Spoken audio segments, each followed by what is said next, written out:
ملت ٹائمز میں خوش آمدید۔ میں ہوں آپ کے ساتھ شمس تبریز قاسمی۔ ایران کے سابق سپریم لیڈر آیت اللہ علی خامنئی کی نماز جنازہ کی تقریب ایران میں شروع ہو چکی ہے اور 3 جولائی سے 9 جولائی تک نماز جنازہ کی تقریب کا سلسلہ جاری رہے گا۔ پورا شیڈول اور پروگرام سامنے آ چکا ہے۔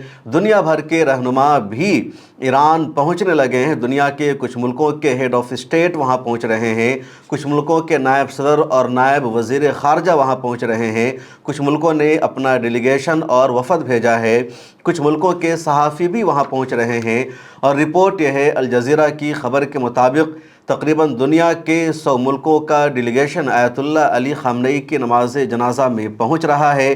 دنیا کے 600 سے زیادہ صحافی بھی وہاں پہنچ رہے ہیں اور ایران کی میڈیا لگاتار اس پورے معاملے کو کور کر رہی ہے۔ پل پل کی رپورٹ دی جا رہی ہے کہ کب کون سے دیش کا ڈیلیگیشن آیت اللہ علی خامنئی کو خراج عقیدت پیش کر رہا ہے۔ آیت اللہ علی خامنئی کے نماز جنازہ کی جو تفصیلات سامنے آئی ہے، اس کے مطابق آج یعنی 3 جولائی کو باہر کا جو ڈیلیگیشن ہے، دنیا بھر کے جو رہنما وہاں پہنچے ہیں، وہ آج ان کی نماز جنازہ ادا کریں گے، ان کے لیے دعائے مغفرت کریں گے یا ان کا دیدار کریں گے۔ وہاں کی ایک مسجد میں ان کی نماز جنازہ کو رکھا گیا ہے اور دنیا کے مختلف ممالک کا جو ڈیلیگیشن پہنچا ہے وہ وہاں جا کر انہیں خراج عقیدت پیش کر رہا ہے۔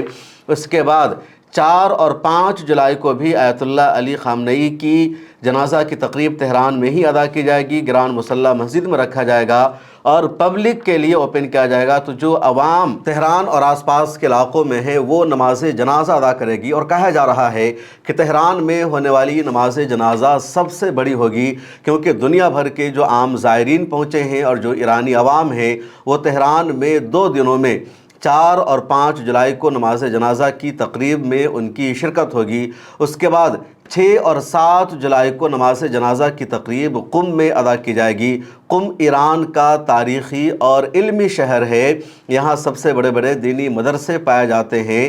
جو بڑے بڑے علماء ایران کے تیار ہوتے ہیں تو وہ قم میں ہی جا کر تعلیم حاصل کرتے ہیں۔ تہران سے بائی روڈ بڈی یعنی جسد خاکی کو قم پہنچایا جائے گا اور 6 اور 7 جولائی کو قم میں نماز جنازہ کی تقریب ہوگی۔ اس کے بعد 8 جولائی کو عراق لے جایا جائے گا جسد خاکی کو، اور عراق کے 2 شہروں میں 8 جولائی کو نماز جنازہ ادا کی جائے گی۔ عراق کے بغداد انٹرنیشنل ایئرپورٹ پر سرکاری طور پر استقبال کیا جائے گا۔ اس کے بعد نجف اور کربلا دونوں شہر میں نماز جنازہ ادا کی جائے گی۔ نجف میں حضرت علی رضی اللہ تعالیٰ عنہ کا روضہ مبارک ہے اور کربلا میں حضرت حسین رضی اللہ تعالیٰ عنہ کا روضہ مبارک ہے، اور شیعہ مسلک میں ان دونوں شہر کی سب سے زیادہ اہمیت ہے، مقبولیت ہے، کیونکہ حضرت علی اور حضرت حسین دونوں شیعہ مسلک کے سب سے اہم رہنما مانے جاتے ہیں۔ اس کے بعد 9 جولائی کو مشہد میں نماز جنازہ ادا کی جائے گی اور وہیں تدفین ہوگی آیت اللہ علی خامنئی کی۔ مشہد ایران کا تاریخی، علمی اور مذہبی شہر ہے اور شیعوں کے ہاں مشہد کی بھی بہت زیادہ اہمیت ہے، کیونکہ مشہد میں شیعوں کے 8ویں امام حضرت رضا کی قبر موجود ہے، ان کا وہاں مزار ہے، اور خبر یہ ہے کہ امام رضا کے بازو میں آیت اللہ علی خامنئی کی تدفین عمل میں آئے گی۔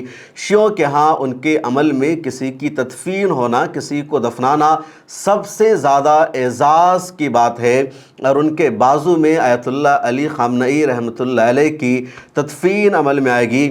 تو یہ پورا پروگرام ہے 3 جولائی سے 9 جولائی تک کا۔ اب سب سے بڑا سوال ویسٹرن میڈیا میں یہ کیا جا رہا ہے کہ کیا آیت اللہ علی خامنئی کے بیٹے مجتبیٰ خامنئی نماز جنازہ میں آئیں گے، وہ امامت کا فریضہ ادا کریں گے؟ کیونکہ ابھی تک ان کو پبلک میں نہیں دیکھا گیا، خاص طور پر امریکہ اور ایران کے درمیان جب جنگ شروع ہوئی 28 فروری کو، امریکہ نے 28 فروری کو ہی ایران پر حملہ کیا تھا اور ایران کے سپریم لیڈر آیت اللہ علی خامنئی کو شہید کر دیا۔